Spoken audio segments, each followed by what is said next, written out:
Vamos a leer la santa palabra de Dios y vamos a ver, voy a tocar el tema del ayuno.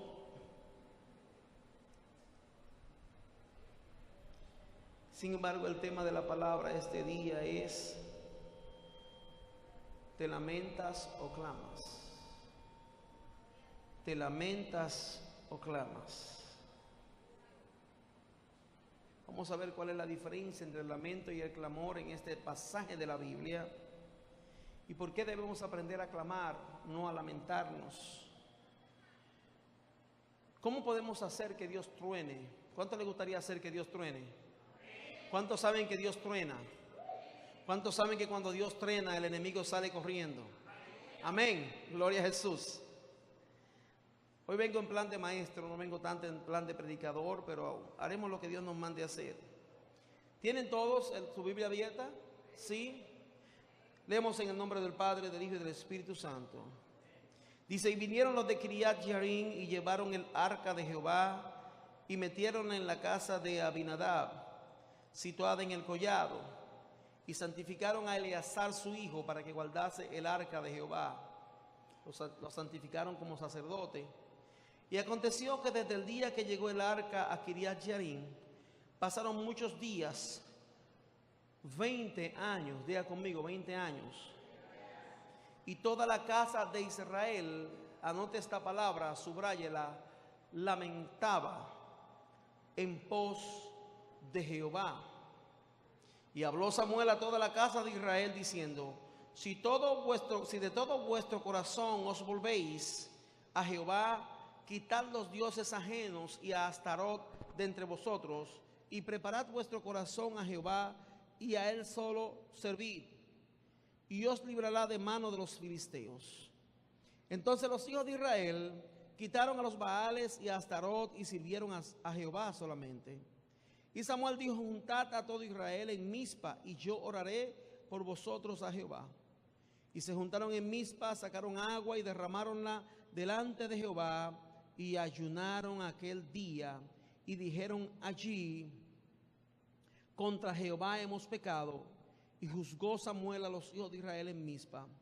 Y oyendo los filisteos que los hijos de Israel estaban reunidos en Mizpa, subieron a los príncipes de los filisteos contra Israel, lo cual, como hubieron oído los hijos de Israel, tuvieron temor de los filisteos.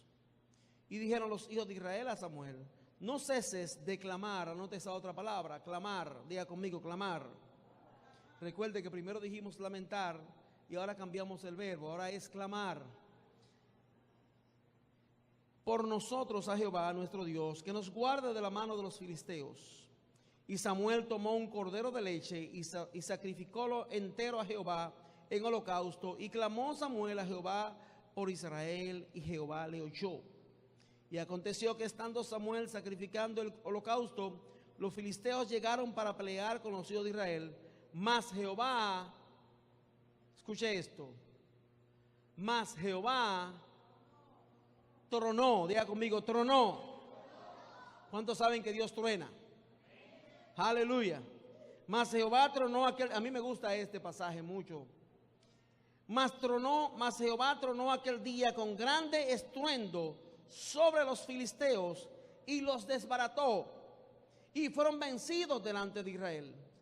Y saliendo los hijos de Israel de Mizpa, siguieron a los filisteos y los hirieron hasta abajo de Beth-car. Tomó luego Samuel una piedra y púsola entre Mizpa y Sen, y le puso por nombre Ebenezer. ¿Sabe lo que quiere decir Ebenezer en hebreo, verdad? Hasta aquí nos ha ayudado Jehová. Diciendo: hasta aquí nos ayudó Jehová. Fueron pues los filisteos humillados, que no vinieron más al término de Israel, y la mano de Jehová fue contra los filisteos todo el tiempo de Samuel. Versículo 14. Y fueron restituidas a los hijos de Israel. Dígale a alguien que está a su lado: es tiempo de restitución. Dios te va a restituir algo. Yo no sé que el enemigo te robó, pero Dios te va a restituir algo. Amén. Aleluya. Recíbalo en su espíritu con fe. Dice: y fueron restituidas a los hijos de Israel las ciudades que los filisteos habían tomado a los israelitas, desde Cron hasta Gat, con sus términos, e Israel las libró de mano de los filisteos, y hubo paz entre Israel y el amorreo. Vamos a dar gracias a Dios por la palabra. Padre, gracias te damos, Señor, por esta palabra leída en esta noche. Danos, Señor, la sabiduría, Padre Celestial, para poder llevarla al pueblo. Que tu Espíritu Santo, Señor, que nuestro Espíritu Santo, que actúa a favor de nosotros, sea el canal que lleve la palabra al mismo corazón de cada hombre y cada mujer, depositando en su espíritu, Señor, la parte que le será de bendición. Gracias te damos en el nombre de Jesús. Amén y amén. Levante su Biblia conmigo. Vamos a hacer un último ejercicio y diga: este es el libro. Yo hago lo que en él está escrito y en mí se cumple todo lo bueno que Dios ha dicho de mí. Ahora dígale a alguien que está ahí cerca suyo: Dios ha dicho cosas buenas de mí en este libro. Y enséñale el libro. Si lo trajo, usted se lo enseña y le dice: Dios ha dicho cosas buenas de mí en este libro. Créalo, Dios ha dicho muchas cosas buenas de usted en este libro. Toma asiento. Alguien ha dicho por ahí que en la Biblia hay 360 promesas. Otros dicen que son 365 promesas. De verdad yo he encontrado más de 300 promesas en la Biblia para cada uno de nosotros. Pero si usted puede creer que hay más de 360 promesas, puede tomar una promesa para cada día del año para su vida. Amén. Y puede vivir con una promesa de Dios cada día del año. ¿Sabe? Yo sé que usted ha leído el libro de Samuel. El libro de Samuel va después, primera de Samuel va después del libro de Jueces. Si usted conoce los libros de la Biblia, sabe que la conquista, ¿verdad? Josué, Jueces y Samuel. El libro de Jueces tiene una palabra muy característica. ¿Cuántos han leído el libro de Jueces? Siempre dice: no había rey en Israel y cada quien hacía lo que bien le parecía. O sea que el pueblo de Israel, después que hace la conquista, siempre estaban, como no estaban con rey, hacían lo que ellos querían. Entonces eran gobernados por jueces y cada vez que venía un juez, ellos estaban bien delante de Dios, pero cuando este juez moría, pues ellos bajaban. Israel vivía como en un elevador espiritual, en un elevador emocional. ¿Qué sucede cuando vivimos en un elevador espiritual? ¿Qué sucede? Si estamos bien en nuestra relación con Dios, las cosas van bien. Amén. Si andamos mal en nuestra relación con Dios, ¿qué sucede? Las cosas, ¿cómo van? Van mal. Si caminamos en obediencia, las cosas van bien. Si caminamos en desobediencia, las cosas van mal. Y le voy a aclarar algo: no porque Dios necesariamente nos castigue, es porque abrimos puertas y el enemigo se mete y nos hace daño. A Israel le pasaba esto. Si usted lee, ellos habían tenido un problema con el pueblo de los filisteos. Israel tenía unos enemigos alrededor que hasta el día de hoy existen, que siempre le han hecho la vida imposible. Esa gente siempre le ha hecho la vida imposible. Tanto el amorreo como el filisteo le hacían la vida imposible. Y nos narra aquí el profeta Samuel, en este libro que él escribió, según entendemos fue escrito por él, nos narra que en este momento Israel está teniendo problemas con los filisteos. Los filisteos llegaban, se les llevaban los hijos, los esclavizaban, se les robaban las vacas, se les robaban las ovejas, se les robaban todas sus pertenencias. Incluso leímos ahí que le habían quitado ciudades. Así que este pueblo, que siempre era como un azote para el pueblo de Israel, cada vez que el pueblo de Israel caminaba en desobediencia, este pueblo era como un azote. Dice que llevaban 20 años con este azote. Yo no sé si usted ha confrontado algún tipo de situación alguna vez con algún vecino, algún problema de enfermedad, algún problema legal. Yo sé que aquí quizás no pasa mucho, en Estados Unidos se ve mucho el problema de inmigración en las iglesias, y a veces hay situaciones de 10, 15, 20 años, pero gente con problemas de enfermedades, con problemas de situaciones. No importa cuánto dure el problema, lo importante es que nosotros sepamos que tenemos un Dios a quien nosotros podemos ir y podemos clamar, y Él está dispuesto, como cantábamos aquí, Él es fiel. Amén. ¿Para cuánto Dios es fiel? ¿Para cuánto Dios es fiel? Él es fiel. Y Dios estaba atento a su pueblo.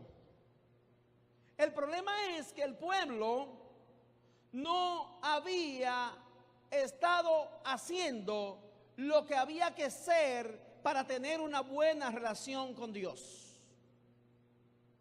¿Cuántos saben que Dios es un Dios de relación? Dígale a alguien que esté cerca suyo, Dios es un Dios de relación. Dios quiere relacionarse contigo.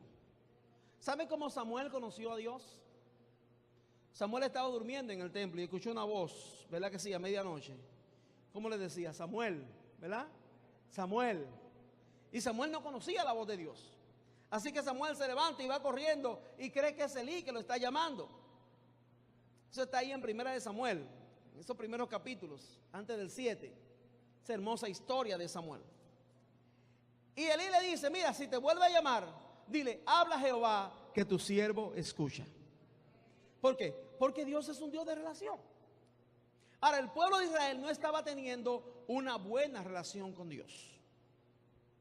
Y cuando no estamos teniendo una buena relación con Dios, ya sea como pueblo, como familia o como persona, van a estar pasando cosas.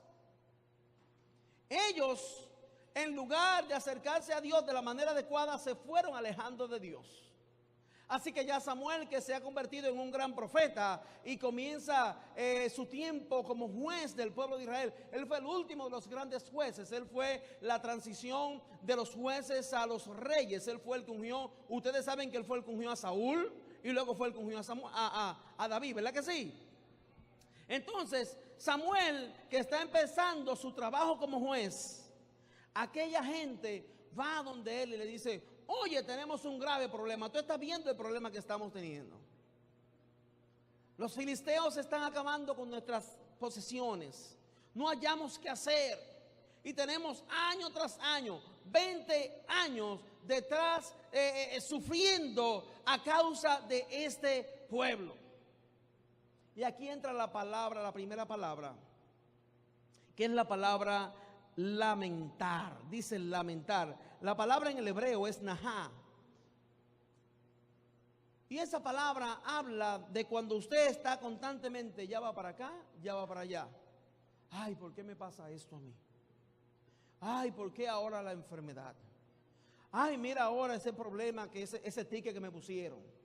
Ay, mira ese vecino que se me mudó al lado. Ay, ese hermano que llegó nuevo a la iglesia.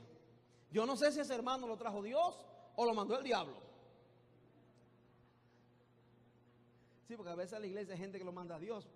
Hay otros que llegan solos y hay otros que usted sabe quién los manda. ¿Sabe? Cuando yo leí esta palabra, a mí me interesó mucho, saltó a mi vista esto. Dios no quiere que usted se lamente. Dios no está interesado en escuchar sus lamentos. ¿Cuántos aquí han tenido hijos? ¿Tienen hijos? Cuando usted tiene un hijo y está llorando detrás de usted, donde quiera que usted va, mi hijo, ¿qué te pasa? ¿Qué tú quieres, mi hijo? ¿Tú tienes hambre? ¿Te duele la cabeza? Mira, muchacho, dime qué es lo que tú quieres. Así a veces andamos nosotros detrás de Dios. Qué diferente cuando un niño le dice a un padre, tengo hambre, papá. Como dijo Jesús, ¿verdad? Si un padre, siendo malo, un hijo le pide pescado, ¿le va a dar una serpiente? No. Entonces, muchas veces nosotros no recibimos, como dice el apóstol Santiago, me parece que es el que dice, porque pedimos mal. O lo único que hacemos es lamentarnos. Dígale a alguien que está a su lado, no te lamentes tanto. No te quejes tanto. Aprende a pedirle a tu Dios. Aleluya. Tienes un Padre celestial. Aprende a pedirle a ese Padre celestial. Sé directo y conciso. Ve donde Él. Aleluya. Sabiendo que Él te escucha. Y cuando vaya donde Él, papá, yo necesito esto, yo necesito aquello. Y Él que sabe lo que usted necesita, en la cantidad que lo necesita, Él se lo va a dar en el tiempo que usted lo necesita. Y si no se lo da, transicione. Transiciones, Él no se va a olvidar. Yo se lo digo, hay cosas que yo le he pedido a Dios y luego he entendido que no es el tiempo. Y me he puesto y he seguido haciendo lo que tengo que hacer. Y llega un momento en que Dios me sorprende. Me gustó eso que la pastora dijo, quedan 4 días, Dios te puede sorprender. ¿Cuántos saben que Dios lo puede sorprender? Amén, recíbalo y espérelo. Porque Dios puede sorprenderlo. Amén. Entonces, esta gente, hermanos, Samuel le dice, bueno, vamos a hacer algo. Yo sé que Dios está interesado en bendecirlos a ustedes y resolver la situación. Pero vamos a hacer algo, vamos a poner las cosas en orden. Porque a veces nosotros queremos que Dios nos dé cosas, pero no ponemos las cosas en orden. Y lo primero que el profeta les pide es, vamos a deshacernos de la idolatría. Dios quiere que tengamos un corazón solo para Él. Nuestro corazón debe ser solo para Él. Y cuando yo hablo de idolatría, hermano, no me malinterprete. Yo sé que mucha gente, siempre que hablamos de idolatría, ¿en qué pensamos? En imágenes, ¿verdad? En ídolos. Ok, eso es idolatría. Pero ¿qué tal cuando a veces tenemos idolatría con un vehículo?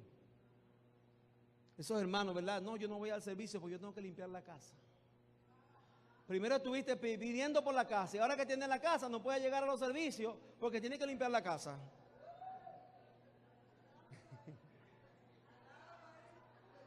Parece que Dios está hablando con alguien hoy.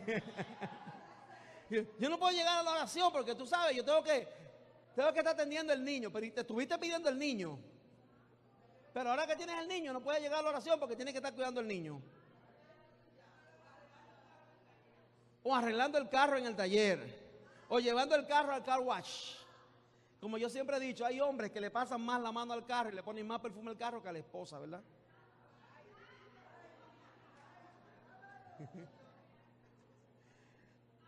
Dios nos da cosas, pero las cosas que Dios nos da no es para que las idolatremos. No es para que le demos el primer lugar a esas cosas. Dios todavía reclama un lugar preferencial en nuestras vidas. Y Él quiere ser el primero en nuestras vidas. Y después de Él viene nuestra familia, ¿verdad? Venimos nosotros y vienen las cosas que Dios nos da. Las cosas vienen y van, hermano. Las cosas vienen y van. Que nada que tú tengas, que nada que tú hayas recibido te quite el lugar que Dios tiene, que debe tener en tu vida. Y esa fue la primera cosa que Samuel le dijo, vamos a entrar en orden, vamos a salir de la idolatría. Y dice que el pueblo fue obediente y se deshicieron de todos los ídolos.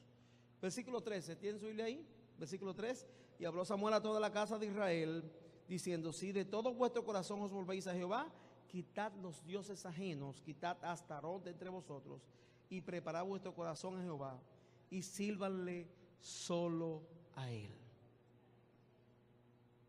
Solo hay uno a quien debemos servir, es a Dios. Amén.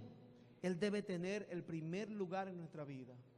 Él debe tener el primer lugar en nuestro servicio de adoración. Mire, el servicio de adoración no es para que yo venga a exhibirme. El servicio de adoración no es, qué lindo que los muchachos cantan, precioso. Me gustó tanto como cantaron que yo grabé varios videos y se los mandé a mis hijas que son líderes de alabanza allá en la iglesia y los mandé a la iglesia. Yo soy un enamorado de la parte de la alabanza en la iglesia. Yo creo que cuando damos una buena alabanza a Dios con excelencia, el Padre se digna en mirarnos, ¿verdad que sí? Y se goza y se regocija con nosotros.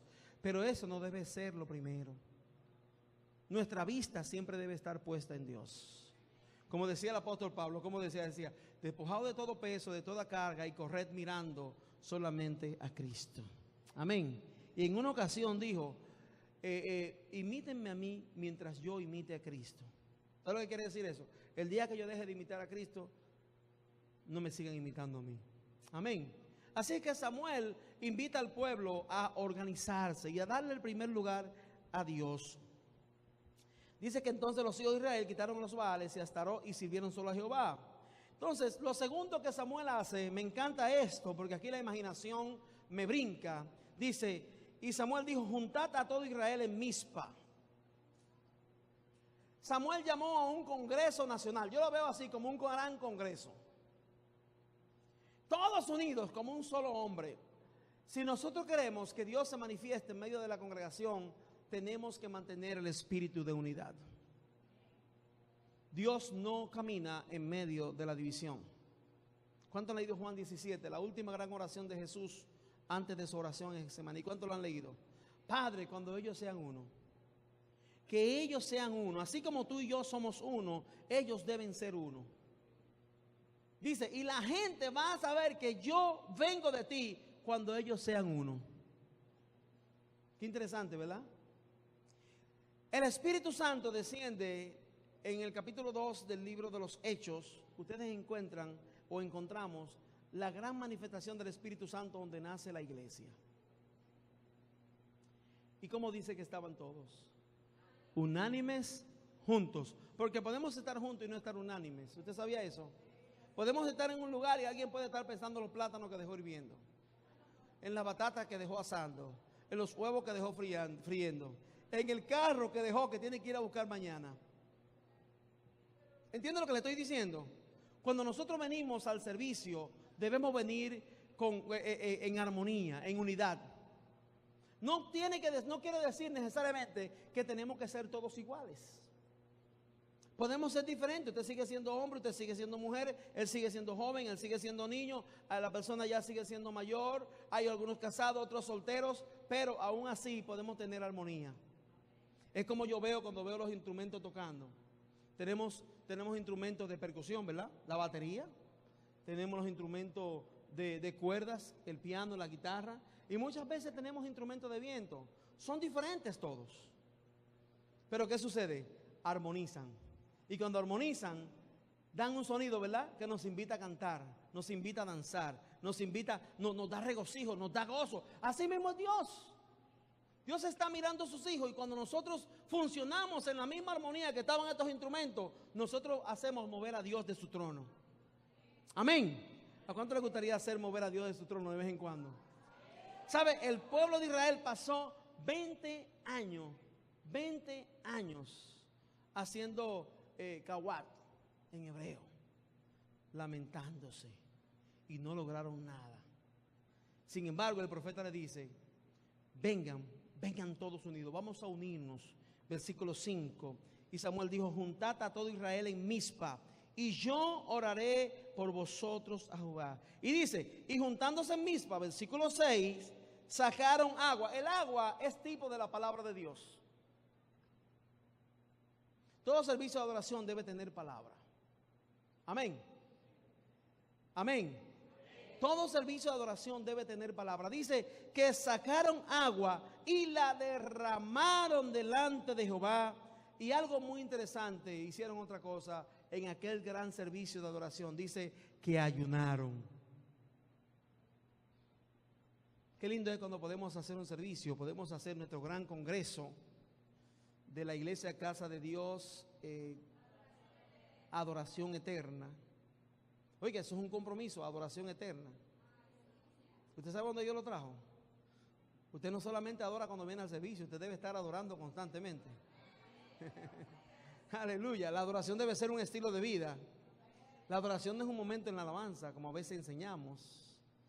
La adoración no es un momento en la predicación, ni es un momento cuando el pastor llama al frente y nos tiramos. No, la adoración es un estilo de vida. Amén. Y oiga, dice que derramaron agua delante de Dios. Y dice que ayunaron. ¿Sabe qué otra cosa me gusta que hicieron? Que confesaron sus pecados. Confesión de pecado. Hemos faltado, dice el apóstol Juan, que todos los días faltamos, que si alguien dice que no ha pecado, hace a Dios mentiroso y está hablando mentira. Entonces, tuviste una discusión con tu esposo hoy, cuando llegas por la casa de Dios, que estás entrando por la puerta, pídele perdón a tu esposo. Esposa, le faltaste respeto a tu esposa, le gritaste, le levantaste la voz, pídele perdón y no lo vuelvas a hacer.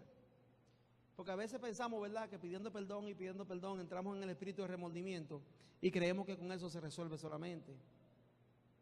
Dice que aquella gente se puso y delante de Dios y confesaron sus pecados. Ahora, fíjense qué interesante, dice que los filisteos, cuando oyeron que ellos estaban en esto, atacaron. ¿Sabe que al enemigo le gusta atacar cuando el enemigo ve que usted está metiéndose con Dios? ¿Cuántos han visto que las cosas se complican cuando usted comienza a orar mucho? ¿Cuántos han visto que las cosas se complican cuando usted trae una buena ofrenda a la iglesia? ¿Usted quiere ver cómo el enemigo se levanta? Traiga una buena ofrenda a la iglesia, para que usted vea. Dígale a la pastora, ¿a qué hora está abierto el templo? Ábrame el templo que yo voy a orar mañana, voy a pasar el mediodía orando, voy a pasar ahí intercediendo por el ministerio, voy a interceder por mi familia. Usted verá cómo el enemigo se levanta. ¿Sabe por qué el enemigo lo hace? Porque siempre vamos a ser probados en nuestra intención. ¿Me escuchó? Dios siempre va a permitir que seamos probados en nuestra intención. Yo creo que cuando el Espíritu Santo fue derramado en el libro de los Hechos sobre los 120, yo creo que había más de 120 cuando llegaron al aposento alto. Lo que pasa es que pasó un día, pasaron 2 días, pasaron 3 días y hubo gente que comenzó a irse. ¿Usted no ha notado eso? Que la pastora declara un día de ayuno, un sábado, ayuno, y vienen 500 gente. Y ya a las 10 de la mañana se han ido 200. A las 11 del día se han ido 100 más. Y quedan 150 ahí ya a las 12 a la hora de terminar, ¿verdad?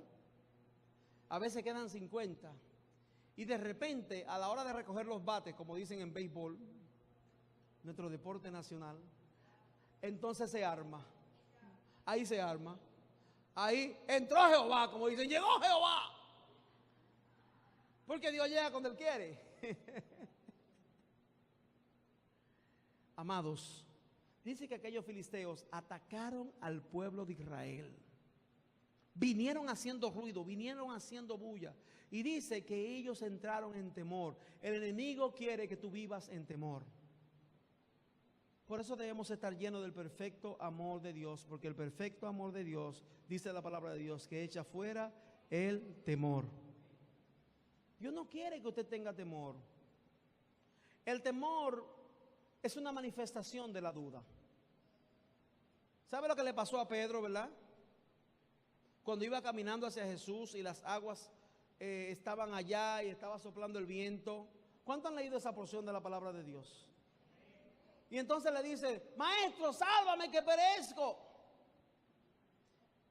¿Sabe? Usted se ha puesto a pensar en esto. Cuando Pedro comienza a caminar sobre el agua, ya el viento estaba soplando. ¿Ha pensado en eso? Cuando Pedro comienza a caminar sobre el agua, los discípulos llevaban posiblemente horas tratando de sacar el agua del bote. Estaban utilizando los medios humanos para sacar, estaban tratando de hacer algo. El viento soplaba, había ruido, el mar estaba negro, todo estaba ennegrecido. Y la figura de Jesús, que parecía ser la figura de un fantasma, estaba allí latente. Juan es el que identifica a Jesús, porque Juan siempre fue el discípulo que identificaba a Jesús así, porque tenía una relación muy cercana con Jesús. Y Juan le dice a Pedro, oye, me parece que ese es el maestro. Y Pedro le dice, ¿tú crees? Dice Juan, sí, yo creo que sí. Dice, bueno, pues vamos a probar, porque el otro, Pedro, se lanzaba, ¿verdad? Entonces Pedro dice, maestro, si eres tú, manda que yo camine sobre el agua. Usted pide y lo que usted pide le va a suceder. Y el Señor le dice, ven, camina sobre el agua. Y él comenzó a caminar sobre el agua. Pero cuando él comienza a caminar sobre el agua, mientras él está mirando a Jesús, él está caminando sobre el agua. Pero hay un momento en su caminar hacia Jesús en el cual él comienza a escuchar el ruido, el silbar del viento. Comienza a sentir las olas golpeándolo. Y entonces quita su mirada de Jesús. ¿Y qué hace? Miró alrededor. ¿Y qué pasó? Se llenó de temor. El enemigo siempre quiere que tú vivas en temor. ¿Por qué? Porque el temor es un reflejo de la duda. Jesús le dice a Pedro, hombre de poca fe, ¿por qué dudaste? Tan pronto Pedro quitó su vista de Jesús, tan pronto Pedro dejó de ver a Jesús y miró las circunstancias a su alrededor, ¿qué sucedió? Comenzó a hundirse. Entonces el enemigo quiere que tú quites tu vista de Dios. Eso fue lo que pasó con el pueblo de Israel en esta ocasión. El pueblo estaba contento, estaba alabando, ya habían quitado los ídolos, ya habían quitado las estatuas, ya habían quitado las imágenes, ya habían limpiado su corazón, ya habían confesado sus pecados, estaban en ayuno, estaban cantando como estábamos nosotros aquí. Y de repente llegan los filisteos y hay un rumor, vienen los filisteos, vienen a atacarnos.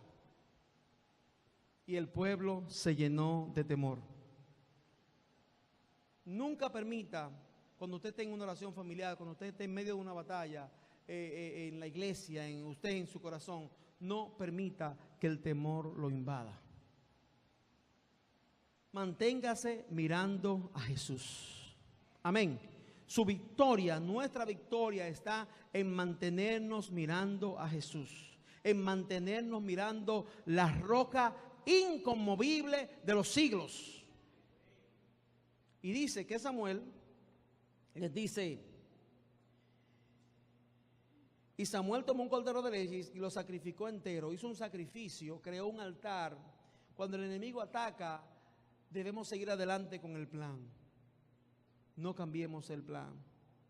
Samuel llevó el plan a otro nivel, creó un altar y dice que sacrificó un cordero. ¿Y sabe qué sucedió? Dice que clamó. La palabra hebrea para clamar ahí es la palabra sawak. Sawak. La otra es nawak, esta es sawak. Es una palabra diferente. Por eso le decía al principio, tome nota de las dos palabras, no solamente aprenda a clamar. Aprenda a clamar. Padre, aquí estamos. Padre, aquí está tu hijo.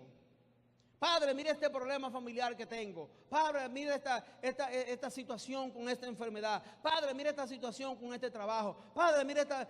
Aprenda a clamar a su Padre Celestial. No se lamente. Y ahí hay una clara diferencia. Por eso me gusta tanto el hebreo. Porque uno ve las palabras y uno ve cuando una palabra está escrita, ¿verdad? De una forma y una palabra está escrita en otra. Es como cuando Jesús le dice a Pedro, hago un paréntesis aquí para dejarle caer esto. Pedro, ¿tú me amas? Apacienta mis ovejas. La traducción de Reina Valera, las tres veces dice me amas. Y las 3 veces dice apacienta mis ovejas. Pero si usted se va al original griego, la palabra para amar son 3 expresiones diferentes. Y la palabra para apacentar son 3 expresiones diferentes. La primera es apacentar, pero la segunda traducción es muy diferente en el griego. Dice corrige. Y la tercera dice alimenta. La primera 2 veces le está diciendo tú me quieres. Y la tercera vez, cuando le dice agapéame. Utiliza una expresión diferente, amar. Entonces, por eso es importante cuando estudiamos la Biblia y conocemos la Biblia, poder ver la diferencia que hay como hoy vemos. Una cosa es lamentarse y otra cosa es clamar. Una cosa es lamentarse y otra cosa es clamar. Dígale a alguien que está a su lado, no te quejes. No te lamentes tanto, dígale. Aprendamos a clamar a Dios. Aprendamos a clamar a Dios. Yo no sé cómo se traduce esta palabra. Yo no he aprendido bien el inglés, pero ya se me está olvidando el español. Hay una expresión en inglés que es assertive, being assertive. Ir con la palabra directa. Pedir lo que usted necesita. ¿Se acuerdan lo que le decía del niño? Que anda detrás del papá. ¿Qué tú quieres, mijo? A veces nosotros andamos así detrás de Dios. A veces andamos así detrás de Dios. Y Dios lo que está esperando es que nosotros le pidamos qué es lo que nosotros queremos. Amén. Y que se lo pidamos y que sepamos esperar en Él. Y bueno, pues para terminar, dice, me gustó este último en el versículo 10. La palabra tronar. ¿Cuántos saben que Dios truena? ¿Quiere leerlo conmigo? Ya voy a terminar con esto. Y aconteció que estando Samuel sacrificando el holocausto, ¿qué estaba haciendo Samuel? ¿Estaba qué? Haciendo su sacrificio. Samuel estaba en medio de su oración. Dice, los filisteos llegaron para pelear con los hijos de Israel. Mas Jehová, ¿qué hizo? Tronó aquel día. ¿Cuántos han leído esa expresión que dice que Dios le dice a Josué, no es con espada ni con ejército, sino con mi espíritu? Amén. No es con espada. Mire, yo le voy a decir algo. Hay muchas batallas que nosotros peleamos que no debemos pelear. ¿Escuchó lo que le dije? Hay muchas batallas que nosotros peleamos que no debemos pelear. Si usted lee el capítulo de la guerra espiritual en el libro de Hebreos, capítulo 6, versículos 10, 11 y 12, donde dice, nuestra guerra no es contra carne ni sangre, sino contra principados, contra potestades, contra huestes espirituales en las regiones celestes. ¿Han leído esa porción donde está hablando de la guerra espiritual? A veces hay hermanas que están peleando con sus esposos. A veces hay hombres que están peleando con sus esposas. Cuando usted se casa, usted no se casa para pelear con otro. Usted se casa para amarlo. Cuando haya desavenencias, ponga esas desavenencias en las manos del Señor. Porque a veces nosotros creemos que peleando cierto tipo de guerra vamos a ganar. Y Dios hay guerra que no nos llamó a pelearlas. Haga como el vecino, que el otro vecino le tiraba la basura al frente y él la recogía la del vecino y recogía la de él. Hasta que el vecino un día vino y le dijo, ¿pero por qué tú haces eso? Le dice, porque yo soy cristiano, porque yo soy hijo de Dios. ¿Y a qué iglesia tú vas? Ah, yo voy a la iglesia grande esa de 5,000 personas. Ay, pero yo voy ahí también. Los dos iban a la iglesia. Hay guerras que no estamos llamados a pelearla. La iglesia muchas veces está peleando guerras. Los hermanos muchas veces están peleando guerras que no estamos llamados a pelearla. Dios quiere pelear por nosotros. ¿No dice la Biblia en el libro de Malaquías capítulo 3 versículos 10 y 11? Como dice, traed todos los diezmos al alfolí y haya alimento en mi casa, y yo voy a reprender al devorador por vosotros. Tu simiente no será estéril, dice. ¿Sabe por qué? Porque Dios quiere pelear por ti. Dios quiere pelear tus batallas. ¿Sabe? Nosotros tenemos enemigos muy grandes contra los cuales peleamos.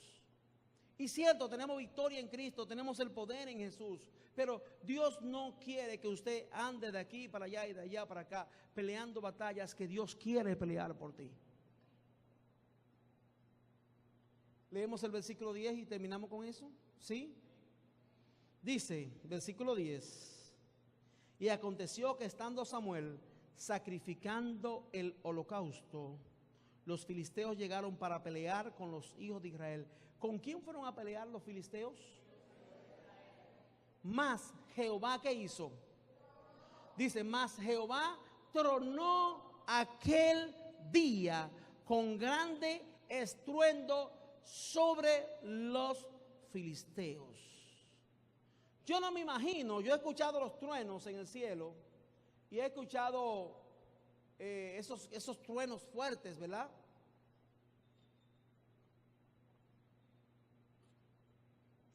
Pero yo no me imagino a Dios tronando de una forma tan poderosa que mis enemigos salgan corriendo, pero sé que Él lo hace.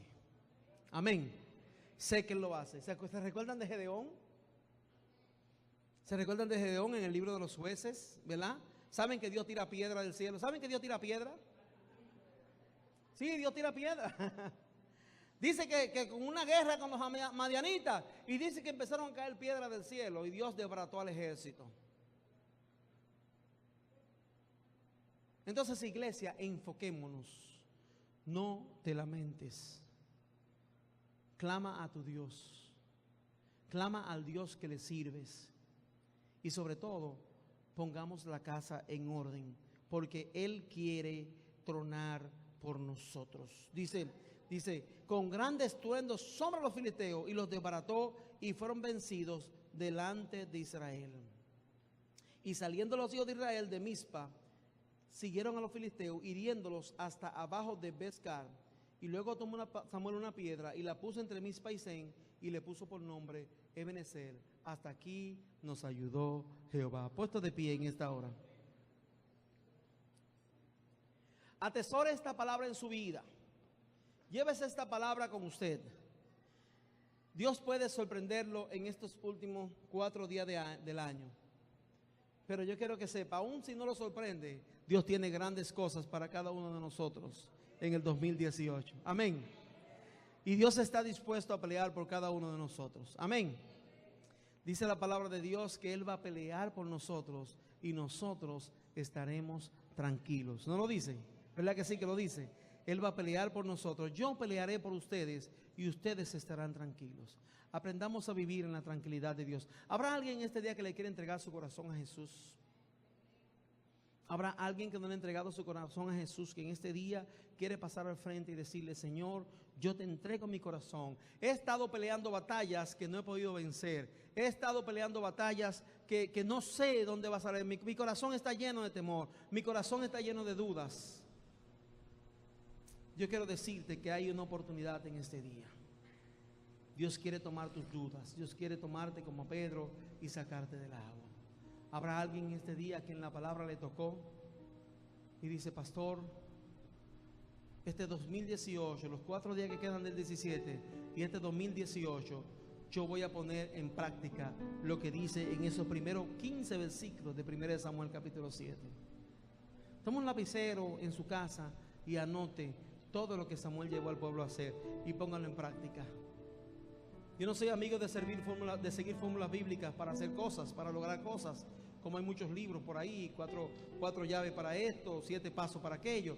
Pero yo creo que si nosotros agarramos ese capítulo y lo extrapolamos a nuestra vida, Dios va a hacer cosas grandes. Amén.